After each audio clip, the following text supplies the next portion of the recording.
റമദാനിൽ വർക്കൗട്ട് ചെയ്യാൻ പറ്റിയ ഏറ്റവും ബെസ്റ്റ് ടൈം ഏതൊക്കെ സമയത്ത് വർക്കൗട്ട് ചെയ്യാം, ഏതൊക്കെ സമയത്ത് വർക്കൗട്ട് ചെയ്യാൻ പാടില്ല, എങ്ങനെയൊക്കെ വർക്കൗട്ട് ചെയ്യാമെന്ന് ഞാൻ പറഞ്ഞുതരാം. ഇന്ത്യൻ ടൈം പ്രകാരം ഏകദേശം 13 മണിക്കൂർ നീറുകളുള്ള ഒരു നോമ്പാണ് നമ്മൾ എടുക്കാൻ പോകുന്നത്. അതുകൊണ്ട് തന്നെ ഒരിക്കലും ആരും ഹൈ ഇന്റൻസിറ്റി വർക്കൗട്ടിലേക്ക് പോകാതിരിക്കുക. ഒരു മോഡറേറ്റ്, അതായത് മീഡിയം ഇന്റൻസിറ്റി വർക്കൗട്ടിൽ മാത്രം നിങ്ങൾ മെയിൻറ്റെയിൻ ചെയ്ത് കൊണ്ടുപോകുക. അതുപോലെ ശരീരത്തിലെ വെള്ളത്തിന്റെ അളവ് വളരെ കുറവായിരിക്കും. അതുകൊണ്ട് തന്നെ ഡ്യൂറിങ് ഫാസ്റ്റിംഗ് ആരും തന്നെ വർക്കൗട്ട് ചെയ്യാതിരിക്കുക. അപ്പൊ റമദാന് വർക്കൗട്ട് ചെയ്യാൻ പറ്റിയ സമയങ്ങൾ എന്ന് വെച്ചാൽ സുബൈക്ക് മുമ്പായിട്ട്, അതായത് അത്താഴത്തിന് മുമ്പായിട്ട് നിങ്ങൾക്ക് വർക്കൗട്ട് ചെയ്ത് പിന്നെ അത്താഴത്തിലേക്ക് പോകാം. അതുപോലെ മഗ്രിബിന് ശേഷം ചെറിയ ലൈറ്റ് മീലൊക്കെ എടുത്തിട്ട് നിങ്ങൾക്ക് വർക്കൗട്ടിലേക്ക് പോവാം. പിന്നെ എൻ്റെ പേഴ്സണൽ ഒപ്പീനിയൻ ഏറ്റവും ബെസ്റ്റ് വർക്കൗട്ട് ടൈം അത് ഇഷായിന് ശേഷമാണ്. നല്ലൊരു പ്രോപ്പർ മീലും അതുപോലെ റെസ്റ്റിംഗ് ഒക്കെ കിട്ടിയതിന് ശേഷം നല്ല എനർജറ്റിക് ആയിട്ട് ചെയ്യാൻ പറ്റുന്ന ഒരു സമയമാണ്.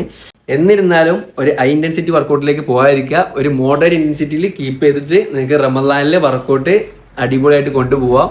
അപ്പോൾ റമദാനിൽ ഏത് സമയത്ത് വർക്കൗട്ട് ചെയ്യണമെന്ന് കൺഫ്യൂസ്ഡ് ആയി നടക്കുന്ന നിങ്ങളുടെ ഫ്രണ്ട്സിന് ഈ വീഡിയോ ഒന്ന് ഷെയർ ചെയ്യുക.